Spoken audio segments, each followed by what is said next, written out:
À la une de l'actualité ce soir, le gouvernement burkinabé évalue la gratuité des soins de santé pour les femmes et les enfants de moins de 5 ans en vigueur depuis 2016.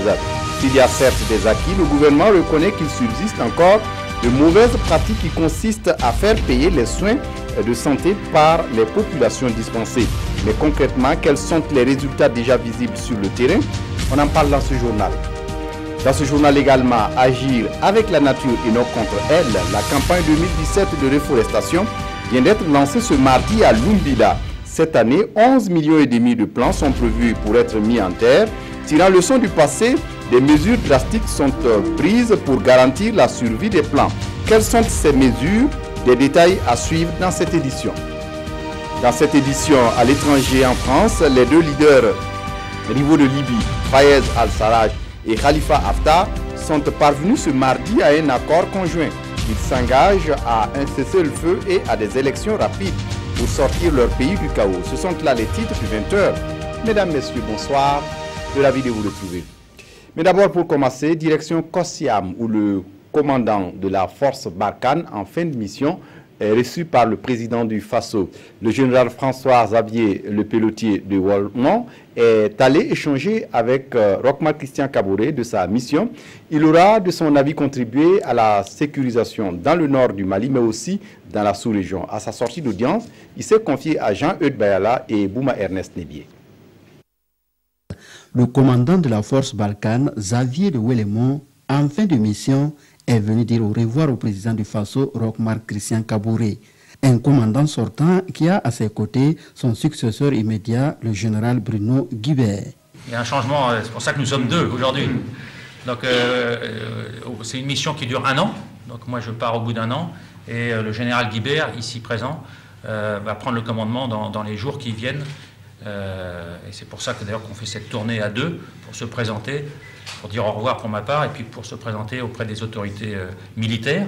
Donc nous avons vu le chef d'état-major général des armées hier, et politique, et nous avons vu le président ce matin. Avec le président du Faso, ils ont également échangé sur les nouvelles orientations dans la lutte contre le terrorisme dans la sous-région.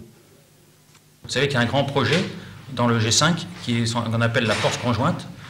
C'est plus qu'un projet, puisque ça a été décidé par les présidents depuis quelque temps, réaffirmé à Bamako lors du sommet des présidents, qui ont fixé aux armées, et à Barkhane aussi, puisque nous sommes en appui et nous sommes complètement avec les armées du G5, donc de créer pour la fin de l'été les PC de cette force. Donc, il y aura un grand PC à Sévaré au Mali, puis un PC du fuseau centre Mali, Niger, Burkina à Niamey.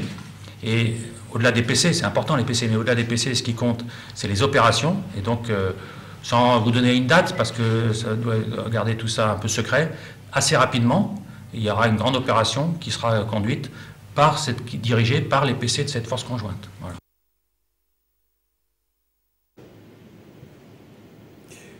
Au Premier ministère, on réfléchit à une stratégie de pilotage des activités pour la période 2017-2021.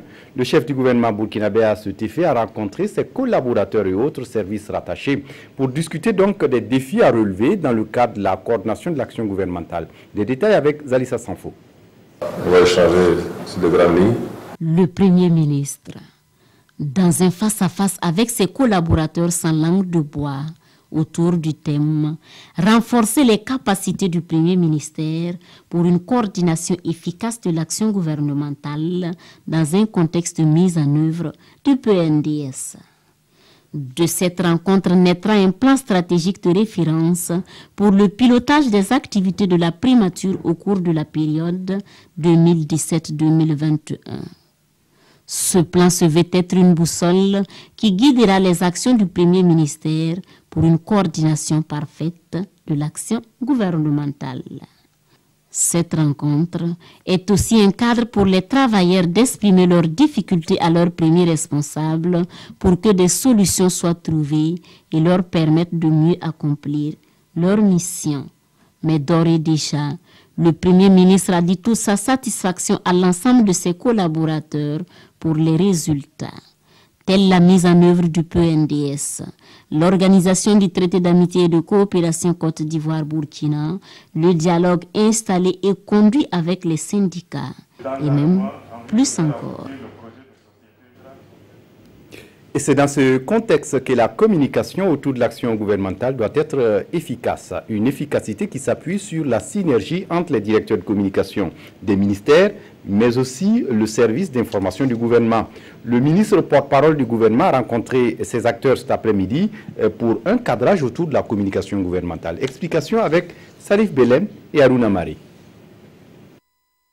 Mieux coordonner la communication gouvernementale pour une meilleure visibilité et lisibilité des actions du gouvernement. C'est le discours que le ministre de la Communication a tenu face au directeur de la communication et de la presse ministérielle.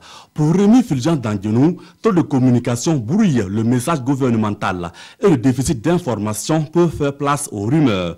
Il faut donc une bonne dose de communication faite dans la concertation. Et il est important que les DCPM donc puissent harmoniser le travail qu'ils ont avec le SIG afin que nous évitions donc d'avoir cette débauche d'énergie que nous avons mais qui parfois porte des résultats très peu visibles en termes de communication. Il est nécessaire donc que nous ayons une meilleure collaboration, une meilleure coordination de l'action, une meilleure mise en valeur des différentes actions menées dans chaque département afin que chaque axe soit attaché à un certain nombre d'engagements pris en termes d'objectifs à satisfaire. Depuis juin dernier, le service d'information du gouvernement a un nouveau coordonnateur. Au-delà de ce dialogue direct, c'est une prise de contact entre le ministre, les DCPM et le tout nouveau coordonnateur du SIG. Les nouvelles instructions semblent déjà reçues 5 sur 5. Une communication gouvernementale sous-entend que tous les acteurs, les parties prenantes soient au même niveau d'information et que nous conjuguons nos efforts pour éviter les asymétries de communication. Les DCPM le savent, il faut faire vite et bien et ne pas céder la place aux réseaux sociaux. Et pour permettre à ces praticiens de mener à bien leur mission, le SIG leur ouvre ses portes pour une immersion. Retour dans cette édition sur les inondations qui ont touché le 22 juillet dernier la ville de Gorom. Des inondations qui ont provoqué de nombreux dégâts matériels. 2 personnes ont perdu malheureusement la vie. Le constat avec ces 12 ans sur place à Dori. Des maisons écroulées, d'autres éventrées. C'est le constat 2 jours après les inondations du 22 juillet à Gorom. Selon la direction provinciale en charge de la solidarité nationale et de la famille, les eaux ont fait 367 sinistrés et 2 pertes en vies humaines par noyade. Si certains ont trouvé refuge chez des parents, d'autres sont encore sans abri. L'eau est venue, maison est tombée. On a 5 personnes dans la maison. On dehors, nous tous. Ça fait 3 jours aujourd'hui. Les inondations ont été causées par des eaux de ruissellement qui ont également emporté des animaux. Ce père de famille dit avoir tout perdu. Les animaux, tout les perdu dans les lots. Le reste, c'est 2 chèvres avec un mouton. Tout perdu dans les lots. Et là même, mon matériel, matériel que les femmes là fait dans les assiettes, tout, quelqu'un l'a volé là. Le Conseil national de secours d'urgence et de réhabilitation CONASUR a déjà dépêché une aide d'urgence pour les sinistrés. Le secrétaire permanent du CONASUR, lui-même dans la soirée, il est arrivé avec des vivres qu'il fallait prédisposer au niveau de la province là. Donc actuellement, quand même, nous avons de quoi subvenir aux besoins alimentaires des populations. Et ce que nous avons fait, j'étais en contact le matin avec le directeur de la femme, de la Solidarité nationale de la famille, pour voir qu'est-ce qu'il peut faire dans le sens de la distribution de ces vivres aux populations. Les inondations ont écroulé 65 maisons, toutes dans des zones inondables. Au moment où nous quittions les lieux, des humanitaires étaient également sur le terrain pour s'enquérir de la situation. On reste dans la région du Sahel. Nous apprenons que des attaques probablement terroristes ont eu lieu dans la région dans la nuit du 24 au 25 juillet 2017. Ces attaques ont causé la mort de 5 personnes selon des sources sur place. Les terroristes ont tué 2 personnes à Sibé et une à Neida dans la commune de Tongo-Mayel. 2 victimes ont été enregistrées à Ndjidia dans la commune de Djibo.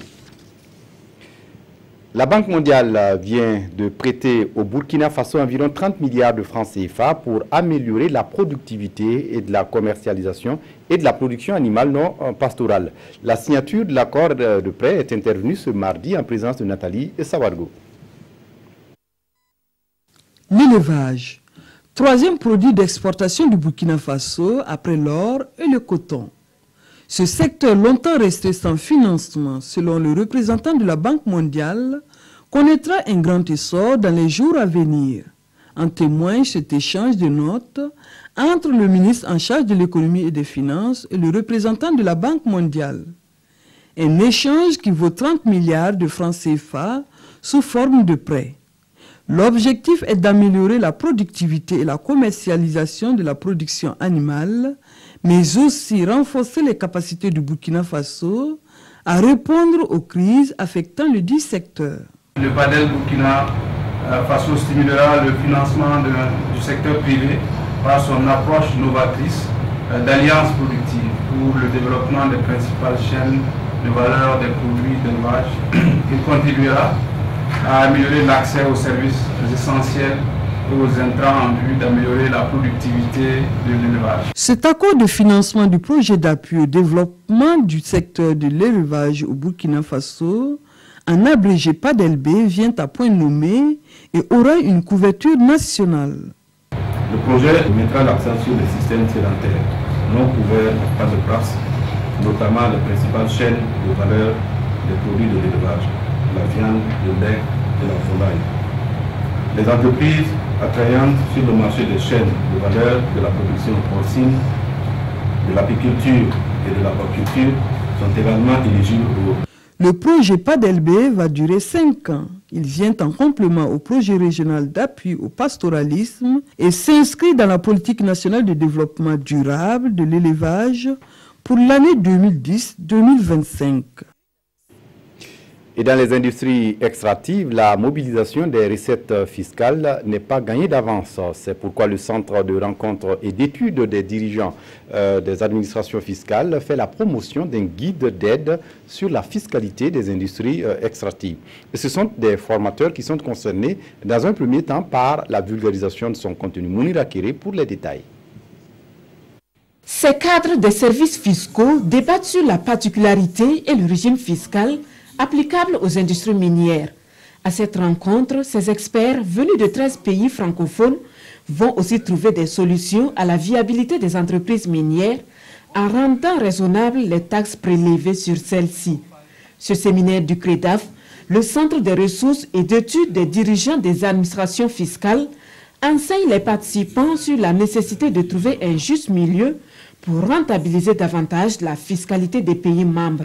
Le but de ce séminaire, c'est de former des formateurs pour en accompagner la diffusion dans chaque pays membre du CREDAF. Et donc, pendant 3 jours, on va leur donner des clés nécessaires ensuite à pouvoir pratiquer leur mission de retour dans leur pays pour former les inspecteurs des impôts qui vont devoir gérer toutes les questions liées à la fiscalité des industries extractives. Pour la Direction générale des impôts du Burkina, co-organisatrice de ce séminaire, les conclusions de la rencontre vont contribuer au redressement fiscal des pays en difficulté. Les recettes fiscales qui proviennent de ces sociétés minières sont de plus en plus importantes.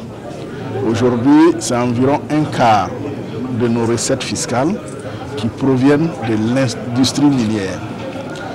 Donc c'est important pour nous qu'on s'intéresse à ce secteur parce que si ça ne va pas au niveau de ce secteur, effectivement, nos recettes fiscales dans l'ensemble vont baisser. Ils sont 25 fiscalistes venus entre autres de l'Algérie, du Burkina, de la Guinée, du Burundi, de Haïti et de la France. Au cours de ces 72 heures de travaux, ils vont trouver les meilleures modalités fiscales aux entreprises minières, aux douanes et aux hydrocarbures. Le gouvernement burkinabé évalue à mi-parcours sa politique de gratuité des soins de santé pour les femmes et les enfants de moins de 5 ans. Une politique en vigueur depuis 2016 et qui a coûté déjà, selon le gouvernement, environ 27 milliards de francs CFA au budget de l'État. Concrètement, quels sont les résultats visibles sur le terrain? On en parle avec Mounira Kéré. Les acteurs de la santé dressent le bilan de la mise en œuvre de la politique de gratuité des soins au profit des femmes enceintes et des enfants de moins de 5 ans. Une politique qui s'est donnée pour mission de contribuer à réduire de façon significative les décès maternels et infantaux-juvéniles. Mise en œuvre depuis 2016, l'État a déjà consenti plus de 27 milliards de francs CFA dans le cadre de cette politique. Les flux de patients dans les formations sanitaires ont été multipliés par 2, par 3 par endroit. Malgré tout cela, les cliniciens, les agents de santé sont restés et ont fourni des soins de qualité aux populations. Rupture en médicaments et quelques pratiques malsaines dans le cadre de cette politique sont autant de faits qui cristallisent les attentions. Des difficultés qui trouveront ici solution selon le ministre de la Santé. À cause de la crise de la CAMEG, nous avons connu quelques ruptures en médicaments que nous sommes en train de résorber. Il y a toujours quelques pratiques que nous cherchons à endiguer, telles que forcer certains ménages à payer alors qu'ils ne devraient pas payer. Cette rencontre doit permettre aux acteurs de santé de faire le point des acquis. Il est surtout question de définir de nouvelles orientations pour plus d'efficacité dans la mise en œuvre de la politique de gratuité des soins au profit des femmes enceintes et des enfants de moins de 5 ans. Et pour la protection sociale au Burkina Faso, le pays aura dépensé cette année 18 milliards de francs CFA selon le secrétaire permanent du Conseil national de protection sociale. Le Conseil qui organise en ce moment même une formation à l'intention des ONG et associations qui travaillent dans le domaine de la protection sociale. Quel est le but de la formation et qu'est-ce que est développé comme contenu? La réponse avec Ismaël Diloma Sirima. Une formation sur les questions de protection sociale. Les participants reçoivent ici des modules sur les principes généraux de la protection sociale, tels que l'assurance sociale, de même que les soutiens en termes de santé, d'éducation et de sécurité alimentaire à l'endroit des personnes vulnérables. Ils échangent également sur les instruments utilisés pour mener à bien la politique nationale de protection sociale.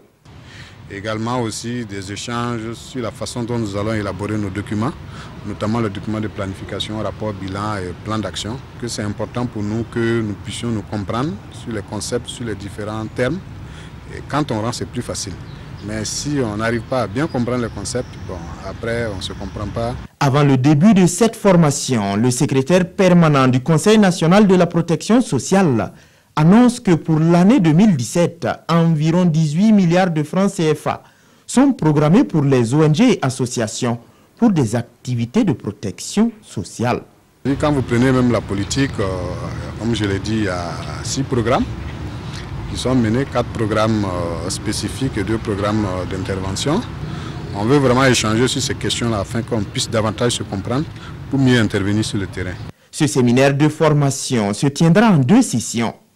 À terme, il devrait permettre de mieux implanter un système de protection sociale au Burkina. Dans l'actualité ce soir, à Lumbila, dans l'Oubitenga, le ministère en charge de l'environnement vient de procéder ce matin au lancement de la campagne de réforestation 2017. Cette année, 11,5 millions de plants sont prévus pour être mis en terre. Salif Belem, Tanga Robert Kapanzo pour le film de la cérémonie. Sur le site du Service national pour le développement dans la commune de Lumbila, le ministre de l'Environnement, de l'économie verte et du changement climatique donne le ton pour le début de la campagne nationale de réforestation. Cette année, le département prévoit plus de 11 millions de plants à mettre sous terre et tirant leçon du passé, plusieurs mesures ont été prises pour garantir la survie de ces plants. Aujourd'hui, tous ceux qui ont adressé des demandes au ministère de l'Environnement en vue des demandes de plants, nous leur posons des conditionnalités. D'abord, il faut que tu nous rassures sur les sites sur lesquels vous allez faire votre réforestation. De 2, nous assurons que le site est protégé et que les arbres seront entretenus. Parce que nous ne sommes pas, je l'ai dit l'année passée, parce qu'il y a des structures qui se présentent au ministère de l'Environnement, nous mettons des arbres à leur disposition, on invite la presse. Lorsqu'on plante 2 arbres, on dit que non, le reste, on le fera après. Et on retrouve les mêmes arbres sur le marché en vente. Donc nous disons désormais, nous allons accompagner les structures qui veulent réellement faire du reboisement et de la réforestation. Ensuite, nous disons qu'il faut favoriser la réforestation familiale, la plantation familiale.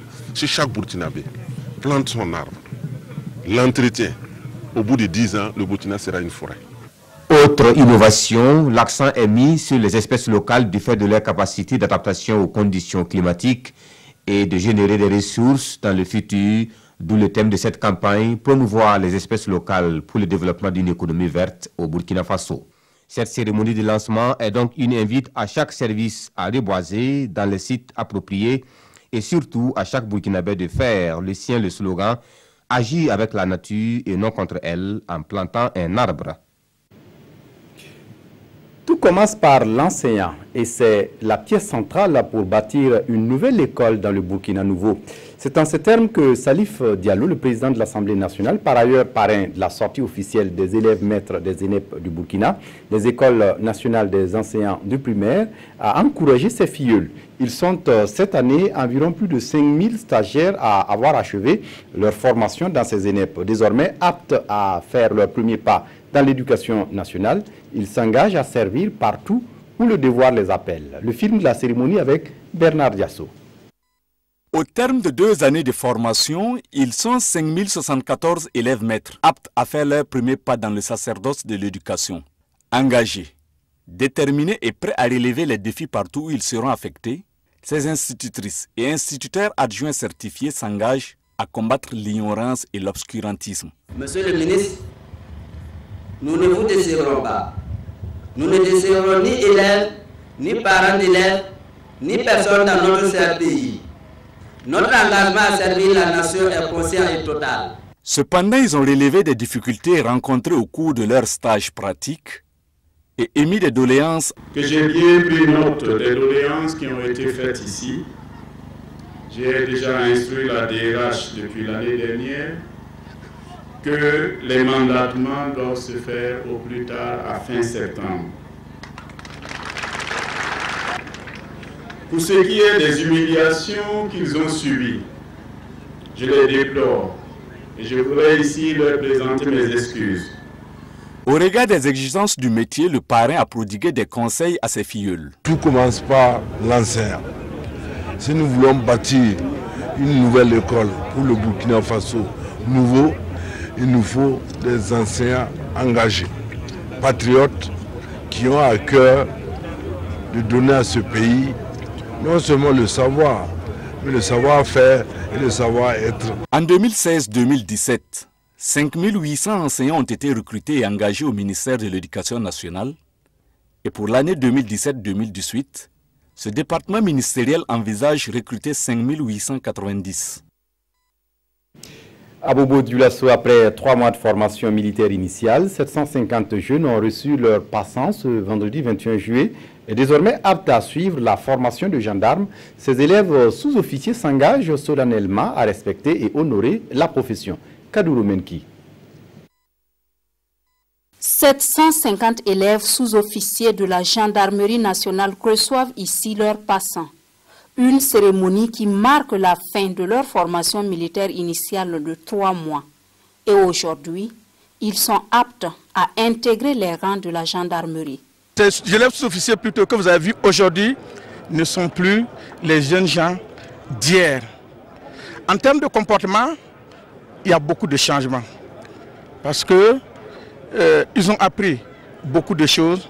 On leur a enseigné les valeurs chères à l'institution militaire, telles que la discipline, la cohésion, le devoir, l'esprit du sacrifice et l'accomplissement de la mission dans l'esprit de désintéressement. Après leur présentation au drapeau et prestation de serment devant parents, amis et la hiérarchie militaire, ils mesurent déjà la tâche qui les attend.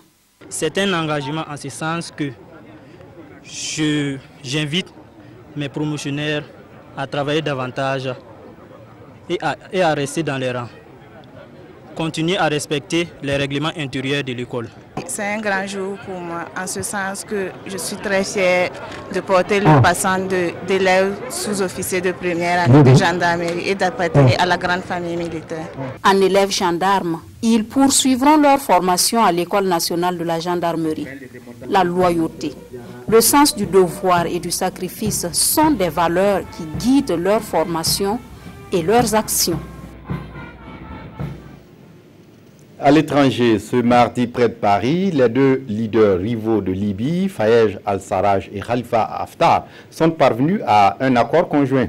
La feuille de route paraphée prévoit une sortie de crise progressive. Dans le document, les 2 parties s'engagent à organiser un cessez-le-feu ainsi que des élections libres dès que possible. Octobre 2011. La Libye célèbre la libération du pays après 42 ans passés sous le joug du colonel Mouammar Kadhafi. Des célébrations qui rapidement font place au chaos. L'État se délite, les violences font rage. En 2014, le pays s'enfonce dans la crise politique. En juin, la Libye compte 2 gouvernements. Le Parlement de Tobrouk, soutenu par le général Haftar et reconnu par la communauté internationale, et le gouvernement de Tripoli, dominé par les islamistes et la coalition Aube de la Libye, qui refusent de céder leur place. Décembre 2015, les 2 factions rivales signent un accord de gouvernement d'union nationale sous l'impulsion des Nations Unies. L'homme d'affaires Fayez al-Sarraj est désigné pour présider le nouveau gouvernement, mais la personnalité ne fait pas l'unanimité. Peu après la signature de l'accord, le général Haftar, longtemps écarté par la communauté internationale pour sa proximité avec le clan Kadhafi, se désolidarise du gouvernement d'union nationale. En 2016, devenu maréchal, Khalifa Haftar prend le contrôle de 5 des 6 principaux terminaux pétroliers, soit 85% des réserves de pétrole du pays. Il compte aussi sous ses ordres près de 35 000 soldats au sein de l'armée nationale libyenne. Devant la communauté internationale, il se pose en homme providentiel face à la montée du groupe État islamique dans le pays. Et puis, avant d'ouvrir la page revue de presse, une bonne nouvelle qui nous vient d'Abidjan. Le Burkina a décroché une 2e médaille d'or au 8e jeu de la francophonie à Abidjan, en Côte d'Ivoire, après Hugues Fabrice Zango, avec un triple saut de 16,92 m. C'est Marthe Yasmine Kwala qui offre au Burkina Faso sa 2e médaille d'or au 100 mètres haies. Elle a réalisé une performance de 13 secondes 32. Les étalons football déjà éliminés ont battu le Liban 2-1 pour l'honneur. On referme ce journal avec la revue de presse des quotidiens de ce mardi, revue de presse signée Evelyne Dabiré. C'est fait, le Burkina vient de remporter la première médaille d'or, annonce l'observateur Palga. Et c'était le lundi 24 juillet au stade Oufoué-Boigny que Fabrice Zango a effectué un saut de 16,92 m. Il remporte ainsi la médaille d'or face à un Français et bat du même coup le record national détenu jusqu'à présent par Olivier Sanou depuis 2003, rapporte ce journal. Une autre bonne nouvelle est annoncée par aujourd'hui au Faso. Mat Kouala s'est qualifié pour la finale des 100 mètres haies. Mais il y a surtout des défaites et le quotidien rapporte que le lutteur Blaise Débé a été battu en petite finale par un Québécois. Autre défaite, celle de Gérard Kobéané et de Mariam Bansé en athlétisme, lit-on dans Sidoya. Si le quotidien affirme que ce bilan est mitigé, aujourd'hui au Faso estime par contre que le Burkina est à la traîne car après 3 jours de compétition, certains pays ont déjà ouvert leur compteur médailles. Mais un espoir pointe à l'horizon. Et aujourd'hui, au Faso accorde de fortes chances de victoire à Mat Kouala, qui compétit ce mardi à 14h30 contre l'Ivoirienne Rosvita Oku, surnommée la piqûre. Autre sujet d'intérêt des quotidiens, la lutte contre le sida. Une fillette suscite l'espoir, titre Sidoya. Le quotidien d'État explique qu'en Afrique du Sud, une fillette de 9 ans née séropositive a pu vivre sans traitement pendant 8 ans et demi après avoir suivi un seul traitement, choc, après sa naissance. Cet enfant de 9 ans qui est devenu un cas d'école du Congrès international sur le sida, se serait bien passé de ce quart d'heure de célébrité, estime l'observateur Palga. Le Collège des scientifiques réunis cherche maintenant à comprendre le mécanisme grâce auquel l'enfant est protégé pour éventuellement développer un traitement curatif ou un vaccin contre le VIH, explique Sidoya. Certes, cet enfant n'est pas officiellement devenu un séronégatif, mais c'est en soi un petit miracle, selon l'observateur Palga. Voilà, c'est tout pour ce journal. Merci de votre attention. Très bonne suite de programme sur la RTB. Au revoir.